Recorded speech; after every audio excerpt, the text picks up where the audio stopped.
नमस्कार मित्रों। कल मैं कहीं जा रहा था तो सामने एक कार के ऊपर एक स्टिकर लगा हुआ था, डक और ईगल डिसाइड। उस स्टिकर को देख के मुझे काफी समय पुराना एक किस्सा याद आ गया। मैं साउथ में कहीं गया था, विशाखापट्टनम गया था या कहीं और गया था, मुझे शहर का नाम ध्यान नहीं है। तो वहां पे एयरपोर्ट से बाहर आने के बाद जो टैक्सी मुझे मिली, ड्राइवर ने बड़े अच्छे से दरवाजा खोला। मैं उसके अंदर बैठा, बड़ी साफ सुथरी, नीट एंड क्लीन टैक्सी थी। ये ऐप वाली टैक्सी का ज़माना नहीं था, पुरानी बात है, लेकिन साफ सुथरी टैक्सी थी बिल्कुल। अंदर बैठते ही सबसे पहली चीज़ जो मुझे दिखाई दी, एक स्लोगन हैंग हो रहा था सामने, डक और ईगल डिसाइड। मुझे समझ में नहीं आया। तभी ड्राइवर ने मेरा सामान पीछे डिक्की में रखा और आके बैठ गया अपनी सीट पे और उसने कहा, सर मेरा नाम मैथ्यू है और मैं आपका आज शॉफर हूँ और ये मेरा मिशन है। उसने एक पेपर मेरे हाथ में दे दिया।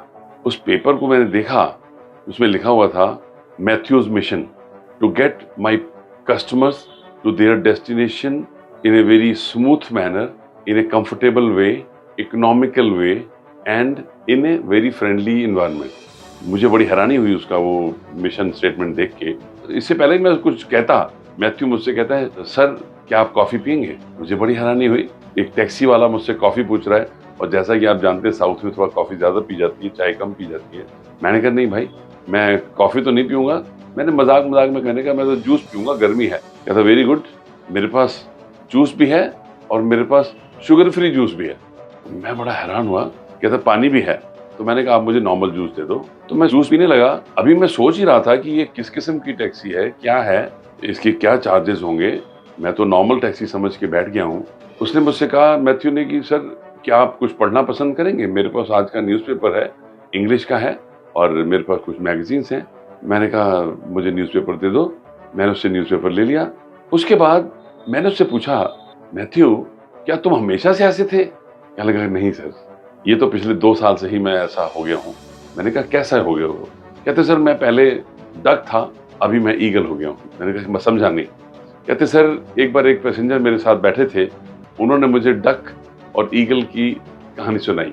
बोले ईगल जो है वो सारी परेशानियों को छोड़ के ऊपर अपने टारगेट पे चलते रहते हैं और जो डक्स हैं वो हमेशा कंप्लेन करते रहते हैं और कुछ ना कुछ बड़बड़ाते रहते हैं। मैं बड़ा हैरान हुआ। बड़ा सिंपल वे में उसने एक बड़ा अच्छी फिलॉसफी दे दी थी।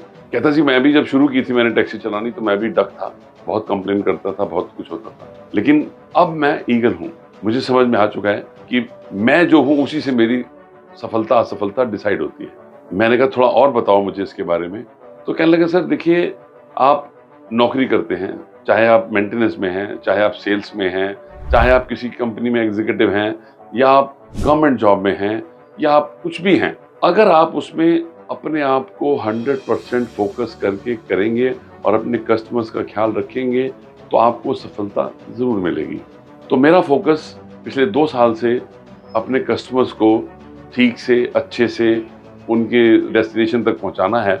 और बाकी आज चांस की बात है कि मैं आपको यहाँ मिल गया हूँ, नहीं तो लोग तो मेरे को मोबाइल पे फ़ोन करके मुझे बुला लेते हैं, मेरे रेगुलर कस्टमर्स हैं। मैं बड़ा हैरान हुआ कि एक ये टैक्सी वाला डक और ईगल की डिफरेंस समझ के कितनी बड़ी बात कह गया।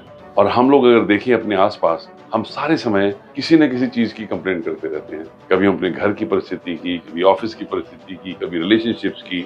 और जबकि ये जो फिलॉसफी है ये सब जगह काम करती है। तो अगर हम जिंदगी में खुश रहना चाहते हैं, आगे बढ़ना चाहते हैं, सफलता हासिल करना चाहते हैं, तो हम सबको ईगल बनना पड़ेगा। और ईगल यानी कि focus and be about the small petty issues. छोटे छोटे चीज़ों को भूल के आगे बढ़िए और अपना फोकस आगे रखिए। अगर आप अच्छे पति, अच्छे भाई, अच्छी बहन, अच्छी पत्नी, अच्छे बेटा, अच्छे पिता बन सकते हैं तो आपको सफलता से कोई रोक नहीं सकता। तो नाउ यू डिसाइड, ईगल और डक, चॉइस इज योर्स। तो अगर आपको इसका मतलब समझ में आ गया तो प्लीज़ अपना फीडबैक ज़रूर दें और अगर हमारे चैनल को आपने सब्सक्राइब नहीं किया तो सब्सक्राइब ज़रूर। Thank you very much.